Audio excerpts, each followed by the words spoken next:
ನಮಸ್ಕಾರ ವೀಕ್ಷಕರಿಗೆ, welcome back to my channel. ನಾನಿವತ್ತು ನಿಮಗೆ ಬಿಸಿಬೇಳೆ ಬಾತ್ ಪುಡಿ ಮಾಡೋದನ್ನು ಹೇಳ್ಕೊಡ್ತೀನಿ. ಭಾಳ ಸುಲಭವಾಗಿ ಮಾಡ್ಬೋದು. ಇದಕ್ಕೆ ಬೇಕಾಗುವ ಸಾಮಗ್ರಿಗಳು: ಮೆಂತ್ಯಕಾಳು, ಉದ್ದಿನಬೇಳೆ, ಕಡಲೆಬೇಳೆ, ಚಕ್ಕೆ, ಲವಂಗ, ಏಲಕ್ಕಿ, ಕಾಳುಮೆಣಸು, ಜೀರಿಗೆ, ಬ್ಯಾಡಗಿ ಮೆಣಸು, ಗುಂಟೂರು ಮೆಣಸು, ಕೊಬ್ಬರಿ, ಧನ್ಯಕಾಳು.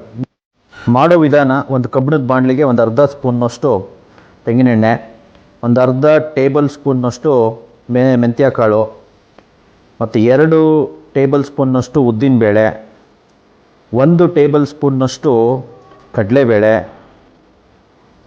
4-5 ಚಕ್ಕೆ, ಒಂದು 7-8 ಲವಂಗ, ಒಂದು 3 ಏಲಕ್ಕಿ, ಆಮೇಲೆ 1 ಟೇಬಲ್ ಸ್ಪೂನ್ನಷ್ಟು ಮೆಣಸು ಕಾಳು, 1 ಟೇಬಲ್ ಸ್ಪೂನಷ್ಟು ಜೀರಿಗೆ.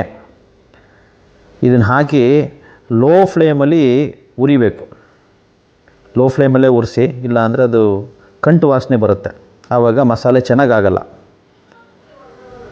ಸೊ ಆಮೇಲೆ ಒಂದು 12-15 ಬ್ಯಾಡಗಿ ಮೆಣಸಿನ್ಕಾಯಿ. ಈ ಬ್ಯಾಡಗಿ ಮೆಣಸಿನ್ಕಾಯಿ ಮೆದುವಾಗಿರುತ್ತೆ, ಸೊ ಅದು ಕ್ರಿಸ್ಪಿ ಆಗೋವರೆಗೂ ನೀವು ಅದನ್ನು ಉರಿಬೇಕು, ಲೋ ಫ್ಲೇಮಲ್ಲಿ ಉರಿಬೇಕು. ಸೊ ಇದಾದ ನಂತರ ಬ್ಯಾಡಗಿ ಮೆಣಸಿನ್ಕಾಯಿ ಕಲರಿಗಷ್ಟೇ. ಸೊ ಇದು ಖಾರಕ್ಕೆ ನೀವು ಒಂದು 7-8 ಗುಂಟೂರು ಮೆಣಸಿನ್ಕಾಯಿ ಹಾಕ್ಬೋದು.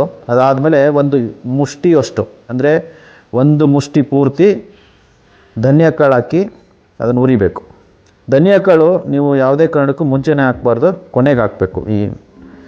ಅದಾದಮೇಲೆ ಕೊನೆಗೆ ಒಂದು ಅರ್ಧ ಕೊಬ್ಬರಿ, ಗ್ರೇಟೆಡ್ ಕೊಬ್ಬರಿ, ಅದನ್ನು ತುರ್ಕೊಂಡು ಅದನ್ನು ಹಾಕ್ಕೊಳ್ಳಿ.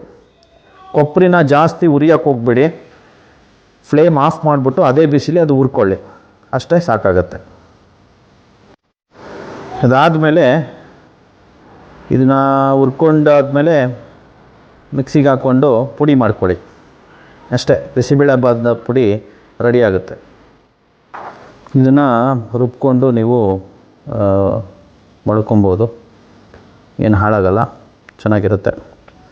ಸುಮ್ಮನೆ ಪ್ಯಾಕೆಟ್ ಎಲ್ಲ ತೊಗೊಂಬಂದು ಆರೋಗ್ಯ ಹಾಳು ಮಾಡ್ಕೊಡೋದ್ಕಿಂತ, ಸೊ ಇಬ್ಬರೇ ಕಪಲ್ಸ್ ಏನಾದರೂ ನೀವು ಇದ್ದರೆ ಇದನ್ನು ಮಾಡಿಕೊಂಡು ಈ ಕ್ವಾಂಟಿಟಿಯಲ್ಲಿ ಮಾಡಿಕೊಂಡು 3-4 ಸಲ ಬಿಸಿಬೇಳೆ ಬಾತನ್ನ ಮಾಡ್ಕೊಬೋದು. ತುಂಬ ಚೆನ್ನಾಗಾಗುತ್ತೆ.